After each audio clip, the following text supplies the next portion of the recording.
আমাদের এই চ্যাপ্টারের নাম কি? এই চ্যাপ্টারের নাম হচ্ছে কোষ আর টিস্যু। চ্যাপ্টারের নাম কি? এই চ্যাপ্টারের নাম হচ্ছে কোষ আর টিস্যু। তাহলে এই চ্যাপ্টারের কয়টা অংশ রয়েছে? দুইটা। প্রথম হচ্ছে কোষ, তারপরে হচ্ছে টিস্যু। আমাদের কোষ অংশটা শেষ হয়ে আজকে আমরা টিস্যু নিয়ে আলোচনা শুরু করব। মনোযোগ দিয়ে খেয়াল করেন। কোষের শেষ কিছু কথা বলে রাখি। কোষ জীবদেহ গঠন করেছে। কোষ জীবদেহ গঠন করেছে। তোমার দেহ গঠিত হয়েছে অসংখ্য কি দিয়ে? কোষ দিয়ে। তাহলে তোমার দেহের গঠনের একককে কি বলা হয়? কোষ। তোমার দেহ গঠনের একককে কি বলা হচ্ছে? কোষ। কেমিস্ট্রি স্যারের কাছ থেকে একটু সাহায্য নিন। পদার্থের ক্ষুদ্রতম একককে কি বলে? পরমাণু। কি বলা হয়? পরমাণুগুলো মিলে কি তৈরি করে? অণু। পরমাণু মিলিত হয়ে কি তৈরি করে? অণু। তাহলে পরমাণু মিলে যেহেতু অণু তৈরি করেছে, কোষ মিলিত হয়ে কি তৈরি করবে? আজকে কেমিস্ট্রি স্যারের পরমাণু মিলে কি তৈরি করে? অণু। আর আমাদের বায়োলজিতে কোষগুলো মিলে কি তৈরি করবে? টিস্যু। এটা নিয়ে আজকে আমরা আলোচনা করব। পদার্থ গঠনের একক কি বললা? পরমাণু। পদার্থ গঠনের একক বলা পরমাণু। ঠিক একই ভাবে দেহ গঠনের একককে কি বলা হচ্ছে? কোষ। দেহ গঠনের একককে কি বলা হয়? কোষ। এককোষী প্রাণী আছে পৃথিবীতে, বহুকোষী প্রাণী আছে। এককোষী প্রাণীর উদাহরণ দিতে পারো? Amoeba, bacteria. এককোষী প্রাণীর উদাহরণ হতে পারে ব্যাকটেরিয়া, অ্যামিব। বহুকোষী প্রাণীর কি উদাহরণ হতে পারে? মানুষ, গরু, ছাগল ইত্যাদি, তাই তো? আচ্ছা, এককোষী প্রাণীর জীবন যেভাবে চলে, বহুকোষী প্রাণীর জীবন কি একইভাবে চলবে? না। এককোষী আর বহুকোষী প্রাণীর সকল কাজ কি সেম? না। এককোষী আর বহুকোষী প্রাণীদের কাজের মধ্যে আছে ভিন্নতা। কাজের মধ্যে কি আছে? ভিন্নতা। পৃথিবীর আদি যুগ থেকে আজকে পর্যন্ত এককোষী প্রাণীদের কাজ কিভাবে চলছে? এককোষী প্রাণীর একটা পর্বের নাম হচ্ছে প্রোটোজোয়া। প্রোটোজোয়া পর্বের সকল প্রাণী কি? এককোষী। এককোষী। তুমি আমাকে প্রোটোজোয়ার উদাহরণ দিতে পারো? ব্যাকটেরিয়া, প্রোটোজোয়ার নাম। শৈবাল। তোমরা সবাই বইতে চলে যাও 9 নম্বর পৃষ্ঠা। 9 নম্বর পৃষ্ঠা বের করো। 9 নম্বর পৃষ্ঠা 3 নম্বর লাইনে দেখেন অ্যামিবা, প্যারামেসিয়াম লেখা আছে। পেয়েছেন কিনা? অ্যামিবা, প্যারামেসিয়াম দুইটাকে হচ্ছে তীর দিয়ে লিখে রাখেন। এটা হচ্ছে, এই দুইটা হচ্ছে প্রোটোজোয়া। 9 নম্বর পৃষ্ঠা 3 নম্বর লাইন অ্যামিবা, প্যারামেসিয়াম, এই দুইটা হচ্ছে প্রোটোজোয়া। তাহলে অ্যামিবা, প্যারামেসিয়াম এরা হচ্ছে প্রোটোজোয়া। কয় কোষী? এরা হচ্ছে এককোষী প্রাণী। ওদের দেহের সকল কাজ কয়টা কোষের মাধ্যমে হবে? তাহলে আছে কয়টা কোষ?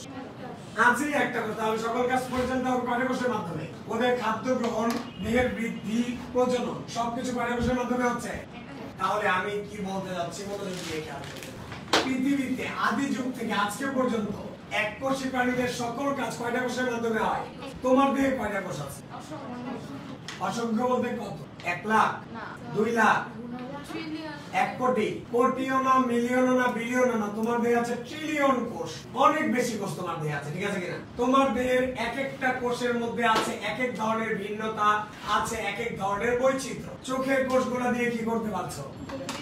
দেখতে পাচ্ছ। অন্য কোনো কোষ দিয়ে কি দেখা যায়? আমি চোখ বন্ধ করে যদি হাতে ভেবে দিই দেখা যাবে?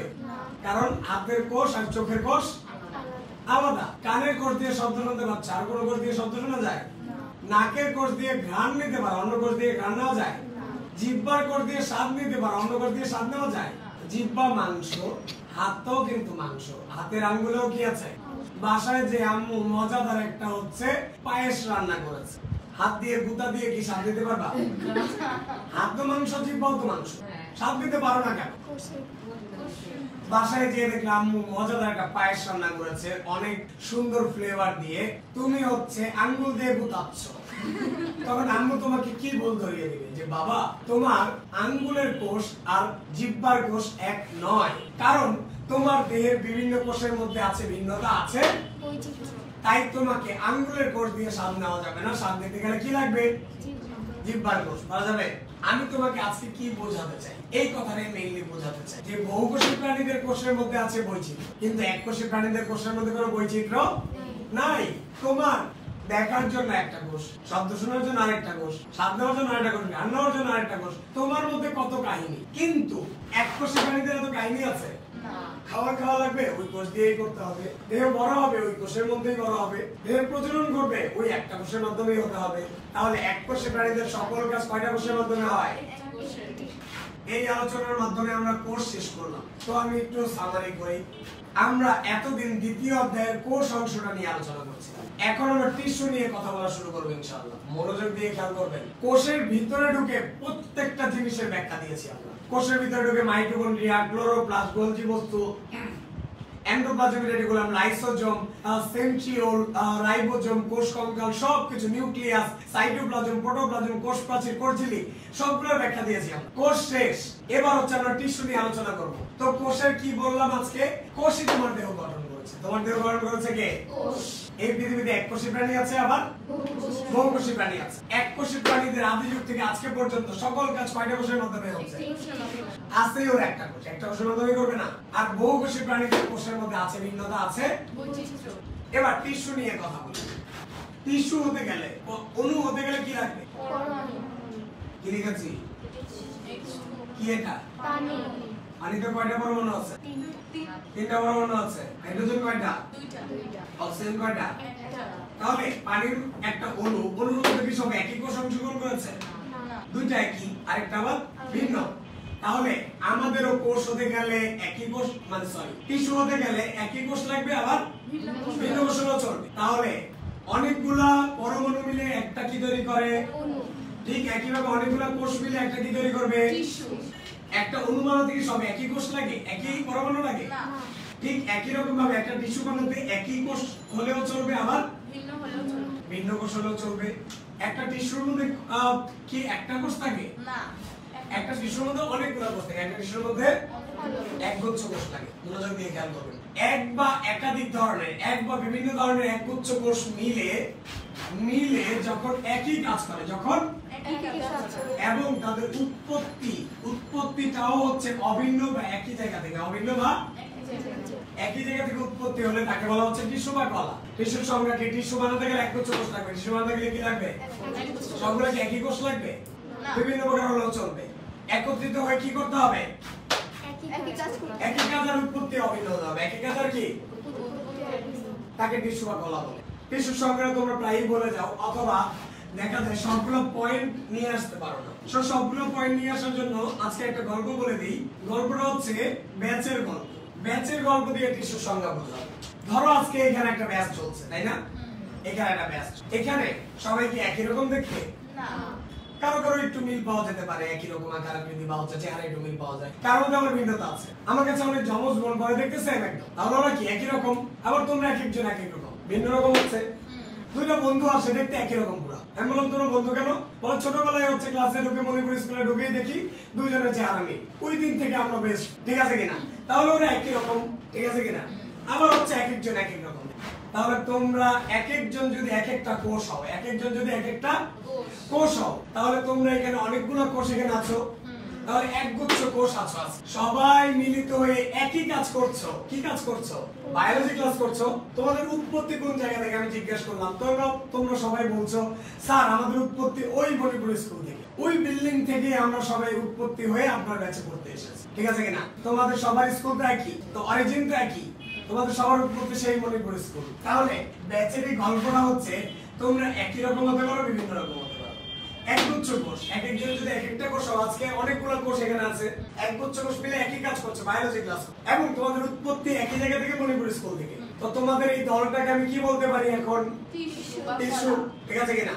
একটু পরে তোমরা যখন ব্যাচ শেষে বের হয়ে যাবা, বাইরের মেয়েগুলো তোমাদের দেখে কি বলবে? যে নবম শ্রেণীর টিস্যুটা বের হয়ে গেল। আবার তোমরা যখন বের হয়ে যাচ্ছ, তখন হচ্ছে কোন ক্লাসের টিস্যুটা ঢুকবে? দশম শ্রেণীর টিস্যুটা ঢুকবে। ঠিক আছে কিনা? তো তোমাদের দলটাকে একটা কি বলা যেতে পারে? আমি কি বোঝাতে পেরেছি? তাহলে সংজ্ঞাটা কি দাঁড়ালো? একই বা বিভিন্ন প্রকার একগুচ্ছ কোষ একত্রিত হয়ে যখন একই কাজ করে এবং তাদের উৎপত্তিটাও যদি অভিন্ন হয়, তখন সেই কোষগুচ্ছকে বলা হয় টিস্যু বা কলা। পারা যাবে কিনা? আপনি টিস্যু বা কলার সংজ্ঞাটা দেখে দেখে বলেন। একই বা বিভিন্ন প্রকার, একই বা বিভিন্ন প্রকার হচ্ছে যদি একই কাজ করে তাদের অভিন্ন হয়, তাদের কি বলা হবে? আসলে বলেন। একই বা বিভিন্ন প্রকার একগুচ্ছ কোষ একত্রিত হয়ে যদি একই কাজ করে এবং তাদের উৎপত্তিও যদি অভিন্ন হয়, তখন তাদের কি বা কলা। টিস্যু বা কলার সংজ্ঞাটা আজকে দেখে দেখে বললেন, আগামী ক্লাসে না দেখে বলতে হবে। এখানে কোনো প্রশ্ন আছে কিনা?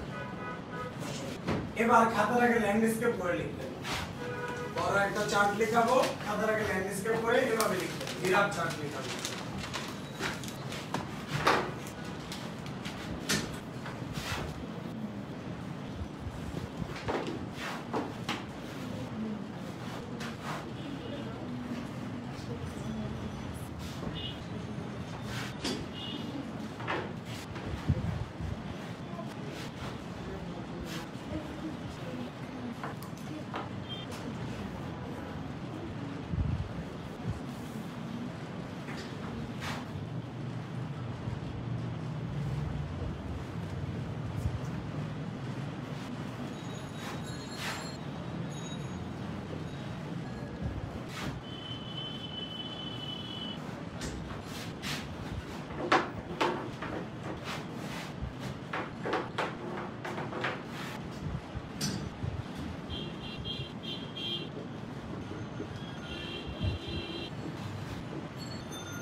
আমরা কোষ নিয়ে আলোচনা শেষ করে টিস্যু নিয়ে আলোচনা শুরু করেছি। এই অধ্যায়টার নাম কি ছিল?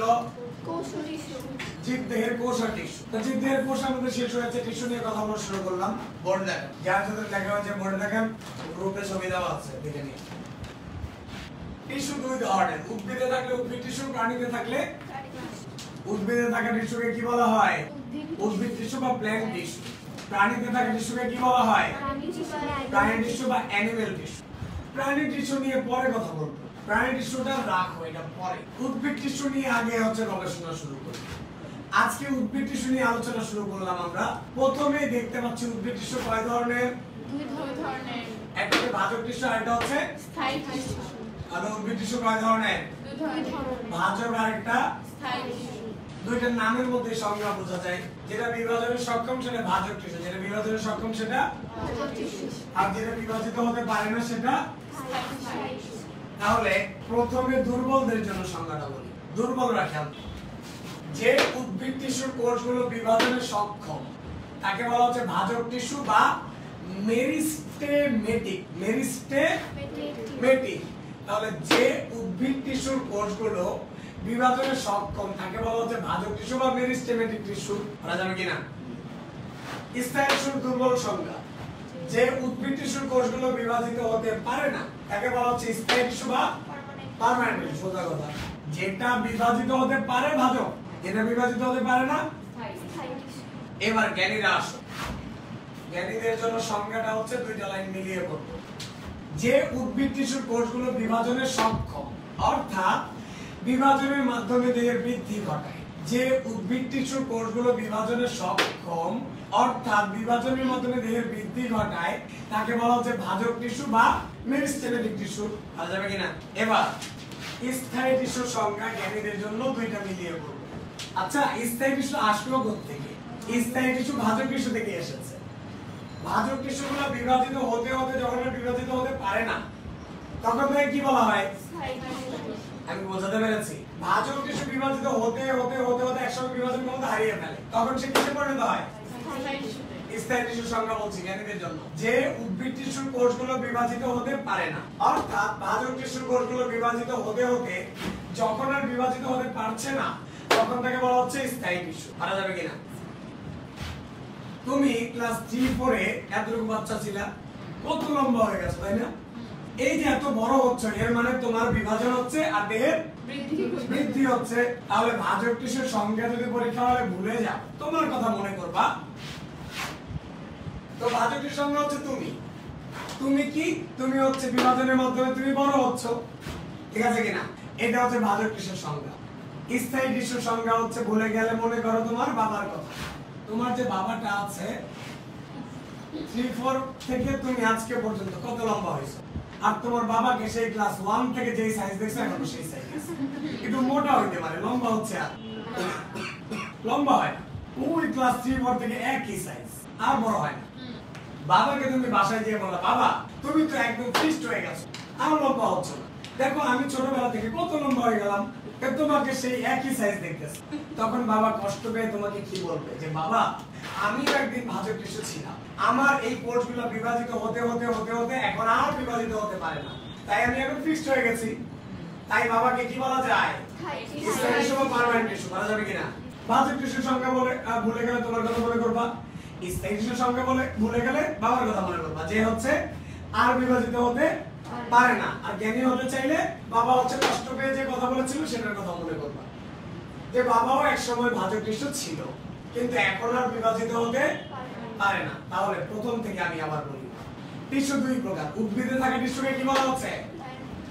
উদ্ভিদ টিস্যু বা প্ল্যান্ট টিস্যু। প্রাণীতে থাকা টিস্যুকে কি বলা হচ্ছে? প্রাণী টিস্যু বা অ্যানিমেল টিস্যু। উদ্ভিদ টিস্যু কয় প্রকার? ভাজক টিস্যু বা মেরিস্টেমেটিক টিস্যু, স্থায়ী টিস্যু বা পার্মানেন্ট টিস্যু। যে উদ্ভিদ টিস্যুর কোষগুলো বিভাজনে সক্ষম অর্থাৎ বিভাজনের মাধ্যমে দেহের বৃদ্ধি ঘটায় তাকে বলা হচ্ছে ভাজক টিস্যু বা মেরিস্টেমেটিক টিস্যু। বলা যাবে কিনা? যে উদ্ভিদ টিস্যুর কোষগুলো বিভাজিত হতে পারে না অর্থাৎ ভাজক টিস্যুর কোষগুলো বিভাজিত হতে হতে যখন আর বিভাজিত হতে পারে না তখন তাকে বলা হচ্ছে স্থায়ী টিস্যু বা পার্মানেন্ট টিস্যু। বলা যাবে ভাজক টিস্যুর প্রকারভেদ অনেক কঠিন, এই জন্য ম্যাট্রিকের দেয় না, এটা ইন্টারের জন্য রেখে দিয়েছে। তাহলে ভাজক টিস্যুর প্রকারভেদ এখন আর পড়াবো না, সেটা ইন্টারে গেলে পড়তে পারবা, ঠিক আছে কিনা? এটা আমাদের বইতে নাই। আমাদের বইতে আছে স্থায়ী টিস্যুর প্রকারভেদ। এটা একটু সহজ আছে, তোমরা ছোট মানুষ, তোমাদের জন্য সহজটা দিয়েছে। তাহলে স্থায়ী টিস্যু আবার কয় ভাগে বিভক্ত? আমরা এসে দেখলাম স্থায়ী টিস্যু কয় প্রকার? সরল বা সিম্পল, সরল বা জটিল বা কমপ্লেক্স, আর এটা হচ্ছে ক্ষরণকারী বা নিঃস্রাবী। তাহলে স্থায়ী টিস্যু কয় প্রকার? একটা হচ্ছে সিম্পল সরল, আর এটা হচ্ছে জটিল বা কমপ্লেক্স, আর এটা হচ্ছে ক্ষরণকারী বা নিঃস্রাবী। সরল টিস্যুটা কেমন সিম্পল? ওরা বলছে আকার আকৃতি গঠন সব এক, আকার আকৃতি গঠন সব পড়ে দেখো। ধরো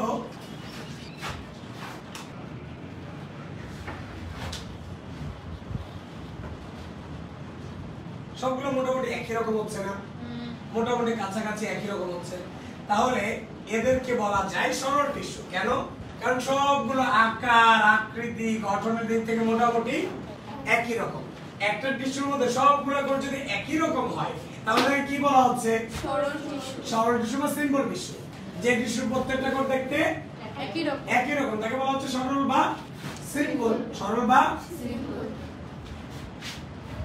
আর জটিল টিস্যুর কাছে তুমি যে দেখলা, জটিল টিস্যুর কাছে যে দেখলে একটা কোষ তো এমন, আরেকটা তো এমন, আরেকটা তো এমন, আরেকটা তো এমন, এক একটা কোষ এক এক রকম। তো মাথায় নষ্ট হয়ে যাচ্ছে না তোমার? টেস্ট লাগছে কি নেই এখানে? তো টেস্ট লাগলে এটা কি? তাহলে জটিল টিস্যুতে বিভিন্ন ধরনের কোষ আছে, জটিল টিস্যুতে আর একই ধরনের কোষ থাকলে সেটা কি? সরল বা সিম্পল। আর বিভিন্ন রকম কোষ থাকলে সেটা কি? পারা যাবে কিনা? গ্রামে খেজুর গাছ দেখেছো? খেজুর গাছ থেকে রস পড়ে দেখেছো? রসটাকে মিষ্টি লাগে, মিষ্টি লাগলে সেই রসটাকে আমরা মধু বলি, সেই রসটাকে কি বলি? কাঁঠাল গাছে কখনো গুঁতা দিয়েছো? কাঁঠাল বাসায় আনলে কাঁঠালটা কাটার সময় হচ্ছে দেখেছো সাধারণত কষ নিঃসৃত হয়, সাদা সাদা সেই কষগুলোকে বলা হচ্ছে তরুক্ষী। কি বলা হচ্ছে? আম গাছে কখনো গুঁতা দিয়েছো? আমের বোটা তো ভেঙে দেখেছো, আমের বোটা ভাঙলে পানির মতো হচ্ছে কষ বের হয় না? পানি কালারের যে কষ বের হয় সেটা হচ্ছে রেজিন, সেটা কি?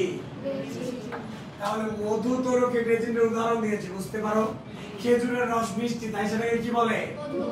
কাঁঠালের কষ সাদা সাদা, সেটাকে কি বলে? আমের হচ্ছে বোটা ভাঙলে যে পানির মতো কষ বের হয় সেটা কি? তাহলে এই যে রস নিঃসৃত হয় যে টিস্যু থেকে, সকল গাছের অংশ থেকে রস নিঃসৃত হয় না। যাদের রস নিঃসৃত হয় তাদেরকে বলে ক্ষরণকারী নিঃস্রাবী বা সিক্রেটরি। ক্ষরণকারী নিঃস্রাবী বা বলা যাবে। তাহলে সরল টিস্যুর সংজ্ঞা হচ্ছে যে স্থায়ী টিস্যুর প্রত্যেকটা কোষ আকার আকৃতি গঠনের দিক থেকে একই রকম, তাকে বলা হচ্ছে সরল টিস্যু বা সিম্পল টিস্যু। পরীক্ষা হলে ভুলে যাও, এজন্য একটা গল্প বলে দিই। গল্পটা হচ্ছে জাপানের গল্প, চায়না অথবা কোরিয়া।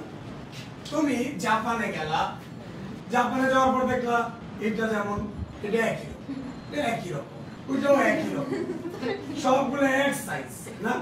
আমার বাংলাদেশে একটা তো 6 ফুট, আরেকটা 2 ফুট, আরেকটা 3 ফুট, মানে এক একটা এক সাইজ না? জাপানে যে দেখলা সবগুলোর চেহারাও এক, সাইজ হয়। তাহলে জাপানে যে তোমার মাথায় নষ্ট হয়ে গেল, এমনকি সবগুলো ডাকছে বিকাশন। এখন বলতেছে আপনারা এমন কেন? সব একরকম চেহারা এক সাইজ, এরকম কেন আপনারা? তখন ওরা বলবে জি আমাদের আকার আকৃতি গঠন সব একই রকম, এজন্য ওদেরকে বলা হয় সরল জাতি। ওদেরকে কি বলা হয়? তো তোমার সরল টিস্যু একই রকম না, জাপানের মতো কিনা? তাহলে জাপান আর হচ্ছে আমার সরল টিস্যু একই, যে স্থায়ী টিস্যুর প্রত্যেকটা আকার আকৃতি গঠনের দিক থেকে একই রকম, তাদেরকে কি বলা হচ্ছে? এবার জাপান থেকে, কোরিয়া থেকে, চায়না থেকে বাংলাদেশে আসে। বাংলাদেশে আইসে মাথা নষ্ট। একটা তো হচ্ছে অস্ট্রেলিয়ান, একটা তো হচ্ছে সৌদি আরব, আরেকটা তো জার্মান, আরেকটা তো হচ্ছে আমেরিকান, আরেকটা তো আফ্রিকান, মানে মাথায় নষ্ট করে। এক একটা এক এক রকম কেন? এক একটা এক এক রকম। তাহলে তোমার মাথা নষ্ট হয়েছে কিনা বাংলাদেশে এসে?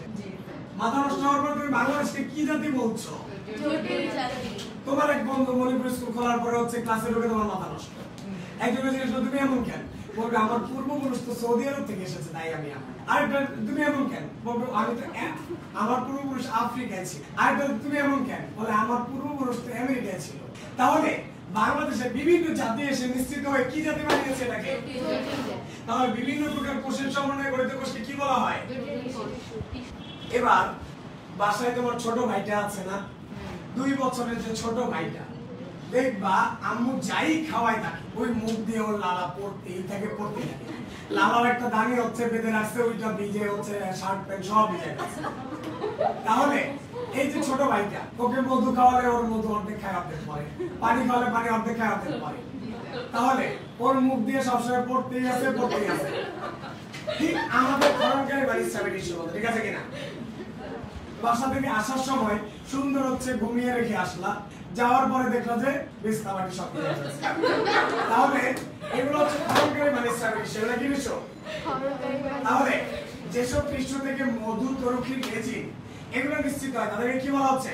ধরনকারী বা স্ট্যাবিলিটি বলা যাবে কিনা? সরল টিস্যু আবার 3 প্রকার: প্যারেনকাইমা, কোলেনকাইমা, স্ক্লেরেনকাইমা। সরল টিস্যু আবার কয় প্রকার? 3 প্রকার: parenchyma, collenchyma, sclerenchyma. Parenchyma, collenchyma, sclerenchyma. জটিল টিস্যু কয় প্রকার? 2 প্রকার: জাইলেম, ফ্লোয়েম। Xylem, phloem. ধরনকারী বা স্ট্যাবিলিটি কয় প্রকার? 2 প্রকার: তরুক্ষীর টিস্যু বা ল্যাটিসিফেরাস টিস্যু। তরুক্ষীর টিস্যু বা ল্যাটিসিফেরাস টিস্যু। গ্রন্থি টিস্যু বা গ্ল্যান্ডুলার টিস্যু। গ্রন্থি টিস্যু বা গ্ল্যান্ডুলার টিস্যু। ধরনকারী বা স্ট্যাবিলিটি টিস্যু কয় প্রকার? 2 প্রকার: তরুক্ষীর বা ল্যাটিসিফেরাস। গ্রন্থি টিস্যু বা গ্ল্যান্ডুলার। আমার আলোচনা শেষ, আমি একটু সামারি করব, 1 মিনিট নিব। উদ্ভিদে থাকা টিস্যুকে কি বলা হচ্ছে? উদ্ভিদ টিস্যু। প্রাণীতে থাকা প্রাণী টিস্যু। প্রাণী টিস্যু রাখ ওইটা পরে, আগে উদ্ভিদ টিস্যু কইরা দাও।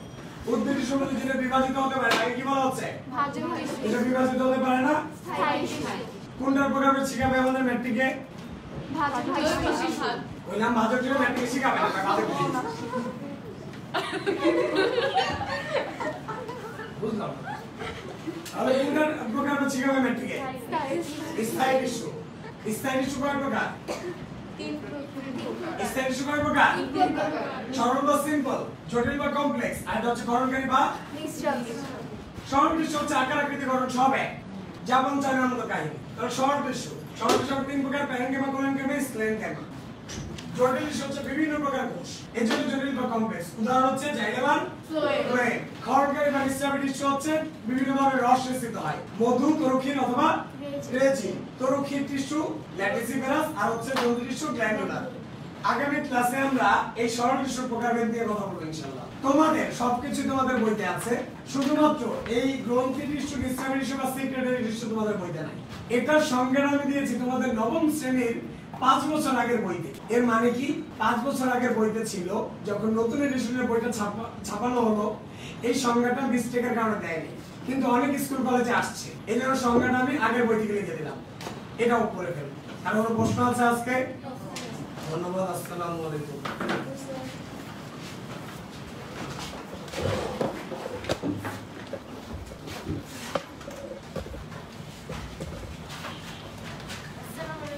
ওয়ালাইকুম আসসালাম। ওয়ালাইকুম আসসালাম।